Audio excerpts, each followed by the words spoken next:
Good day, students. In this clip, we're going to be going over two examples on how to sketch the graph of tangent and cotangent functions.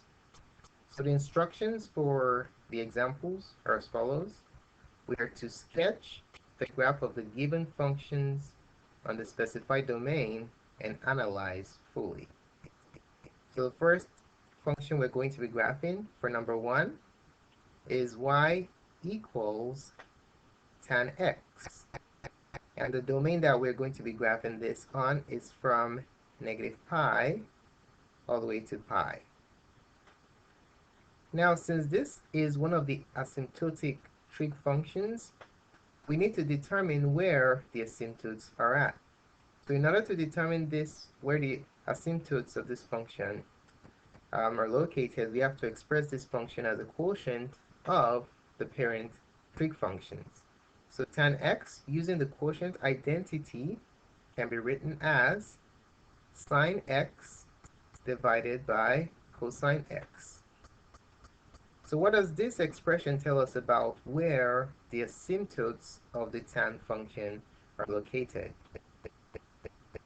Well, since cosine is in the denominator, anywhere cosine is equal to 0, the tan function will have an asymptote because tan will be having an undefined output. All right, so let's keep that in mind. So in order to find the asymptotes, we're going to first of all sketch the points of the cosine function. All right, so let's go ahead and set up our coordinate system. So there goes our x and y axis. So let's label them. This is our y-axis, and this is our x-axis. Now, what we are going to graph first is the cosine function. So what we're going to do is indicate the maximum and minimum displacement for our cosine function. Now, since there is an invisible 1 right here, our max and minimum displacement function for the cosine function will be 1 also. So we can mark up here, put a 1 there, these 3 units. That's a 1, 2 units, and then go down 1, 2. That's negative 1. All right, now let's go ahead and graph our, we're going to generate the calibrations for our x-axis. So we're going to use 2 tick marks. So 1, 2, that will be pi over 2. And 1, 2, this will be pi. We're going as far as pi. And then in the negative x, 2 tick marks, negative pi over 2, and then negative pi. Now we have to have an imaginary max and min. We do not want to draw those lines because they're going to interfere with our function. All right. Now we're going to draw the points for our cosine function. We're graphing cosine again because cosine is in the denominator of the tan function, and it tells us where the asymptotes are located. So let's go ahead and graph those points. Remember what cosine function looks like. The cosine function is like a cup. So we're going to start from the maximum. We have the maximum, center, and then the minimum. We're going 2 units up and 2 boxes up and down for our max and min. We'll stop at pi because that's where we are indicated to stop at our domain. Going to the left, we're going to go center and down to the minimum. All right. Now, for the tangent function, there's no need to graph the cosine curve because it's just going to interfere with our graph. All we need to generate is our asymptotes. So where our asymptotes are located where cosine has a value of 0 where it's on the x-axis. So we're going to have an asymptote right here, this point. Have an asymptote. Let's use a dotted line for that.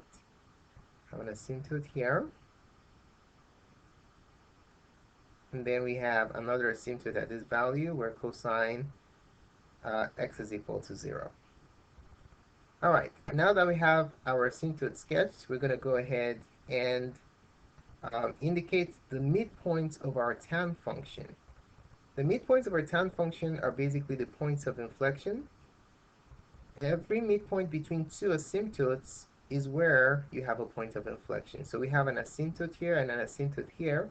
So the midpoint, this point right here, this is a different color. This green point right here will be a point on our tan function. And then this will be another point right here. And then the other point will be right here. We do not have an asymptote included in this region and in this region, so we do not need to bother graphing those. So these are the midpoints of our tan function. They go in between each asymptote, so that's why they're graphed there. Now we're going to go ahead and graph the first portion. Remember, from between each asymptote, the tan function starts from negative infinity with a downward facing concavity to the center. So negative infinity to the center, concave down. And then from the center, it's going to go to infinity with an upward facing concavity. So concave up from the center to infinity. Okay? And then starting from the asymptote to the right, you always start from negative infinity, downward facing concavity to the center. And then you stop there because that's where we asked to stop. Now on this side, we're approaching the asymptote from the right. So it's going to start from the center, upward facing concavity to infinity. We have to remember that the tan function is always increasing, and it's concave down to the center and then concave up to infinity. All right, from negative infinity, concave down to the center, and then in this case it stops here because that's where our domain indicates that we stop. Okay, and then we include this point.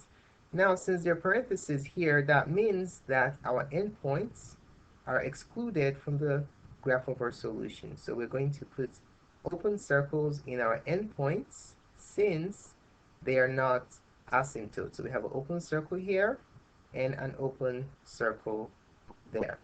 Okay? All right, now we're going to do the analysis of our tan function on this domain.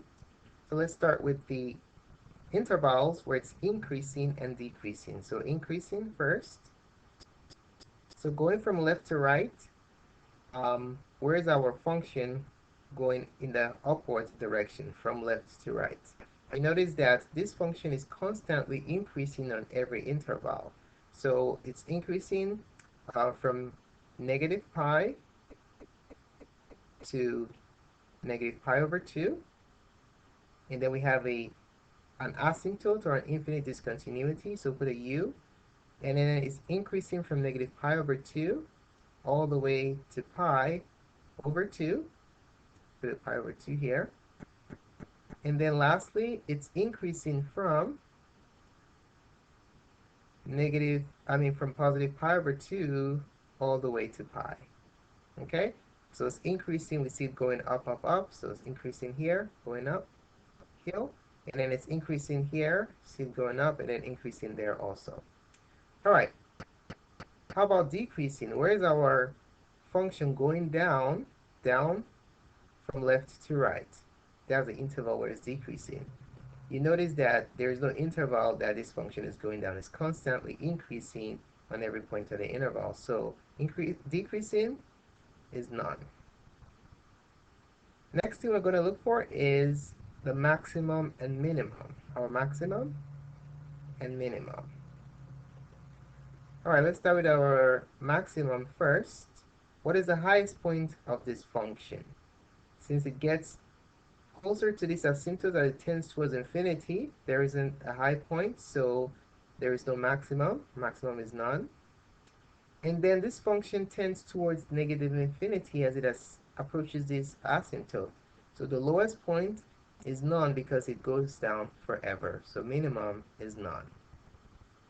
Now let's take a look at the concavity. Where is this function concave up and concave down? Let's start with concave up. So for concave up, we're looking for a u facing up, either a complete u or partial u. We notice that we have an upward facing concavity here and also an upward facing concavity here too. So any point to the right of the midpoint to the left of the asymptote, you have an upward facing concavity. So the first one is from negative pi to negative pi over 2, and from 0 to pi over 2, you have an upward facing concavity. Now concave down, for concave down, we're going to have complete or partial U facing downwards. So we have a partial U facing downwards here. So from negative pi over 2 to 0, we have a downward facing concavity. And then next, from pi over 2 to pi, we have another downward facing concavity. Okay? So that's that.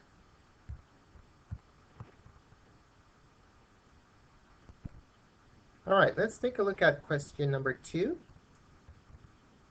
Question 2, we are going to graph y equals cotangent x on the interval negative pi all the way to 2 pi. Okay? All right.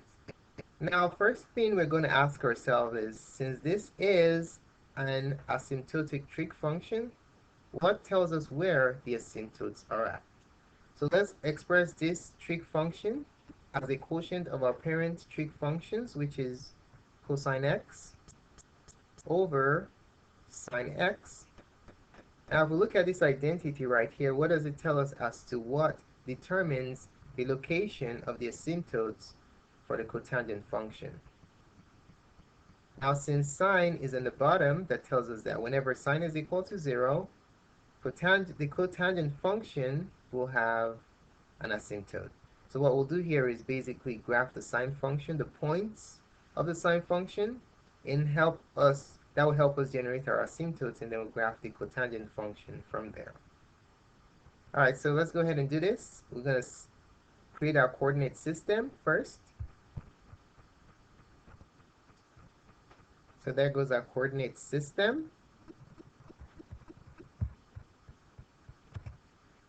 Let's go ahead and label it x and y for the arrows there. So this is our y-axis, and this is our x-axis.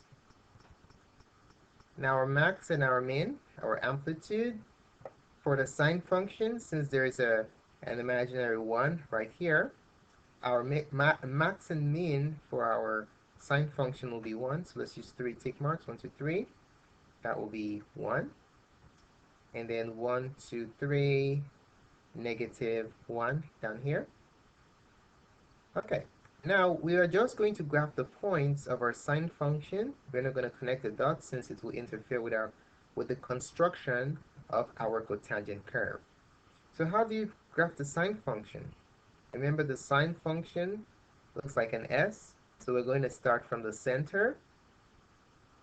So center. And we're now going to create our calibrations on our x-axis so we know how the points will work, okay? So the calibrated x-axis will have, let's go by this, 1, 2, 3, 4 tick marks. We know this is pi over 2. This is pi, 3 pi over 2, and 2 pi. We're going all the way to 2 pi. And then in the negative x direction, we're going all the way to negative pi. So we'll have negative pi over 2. And next tick mark will be negative pi. Okay, now we have our points graphed on the y-axis starting from the center. So we're going to go from the center to the right for the sine function. We'll go center to the max. And then right back to the center, and into the min, and then right back to the center. Okay, we have to recall that our max and min are 3 boxes from the central position. Now going in the left direction, we're going to go from the center to the min, right back to the center. Okay, now that we have the points for our sine function, we are going to graph the asymptotes. Recall the asymptotes are located where the denominator of the sine function is equal to 0 or it's on the x-axis. So we have one asymptote here. We have an asymptote, a vertical asymptote. another asymptote to be right over the y-axis. We have another asymptote here. And the last asymptote will be on 2 pi. Now, if you look at this function, we now need to graph the midpoint of our cotangent function. All right, the point of inflection also. So the midpoint will be the center between each asymptote.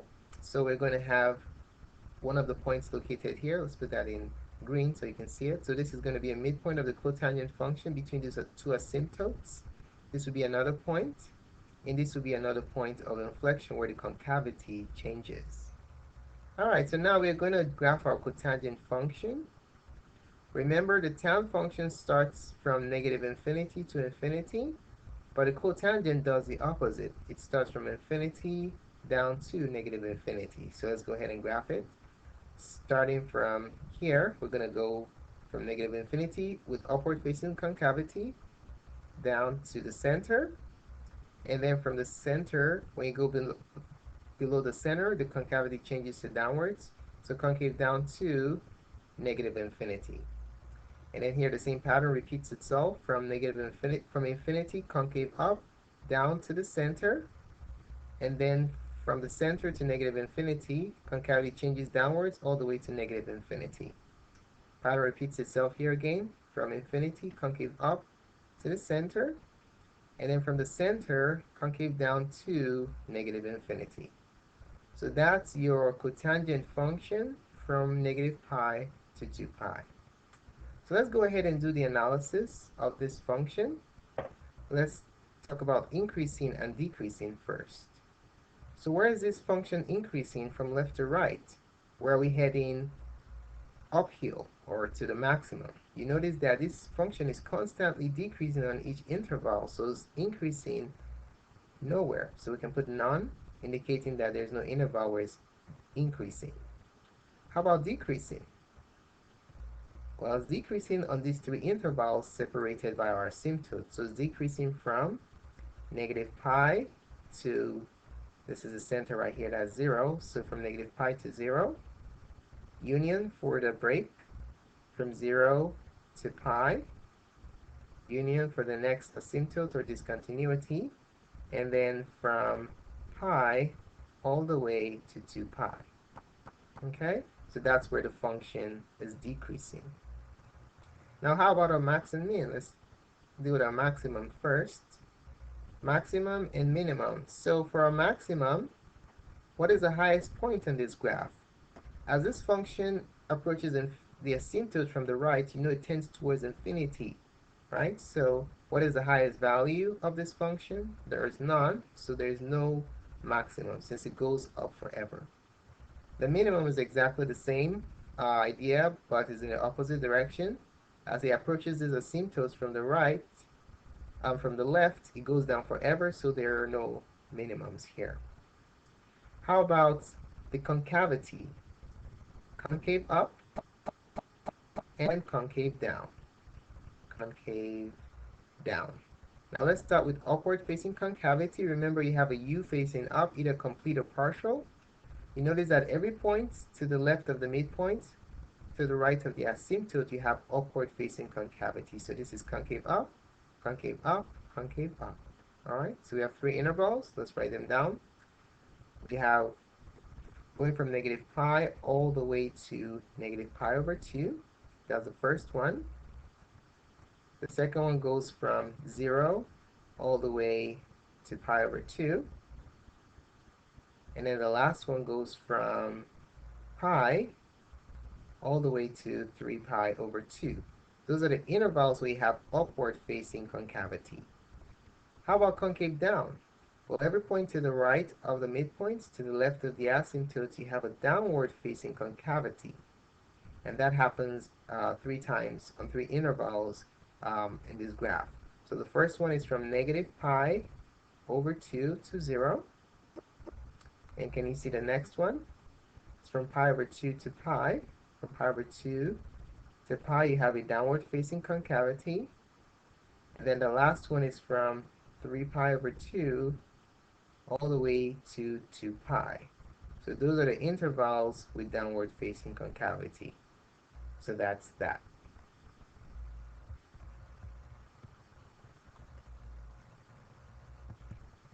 So thanks so much for taking the time to watch this presentation. You can feel free to subscribe to my channel by clicking up here. And please post a comment to let me know what you think about this clip. More clips coming from mathgoserve.com. Thanks again for watching and have a wonderful day.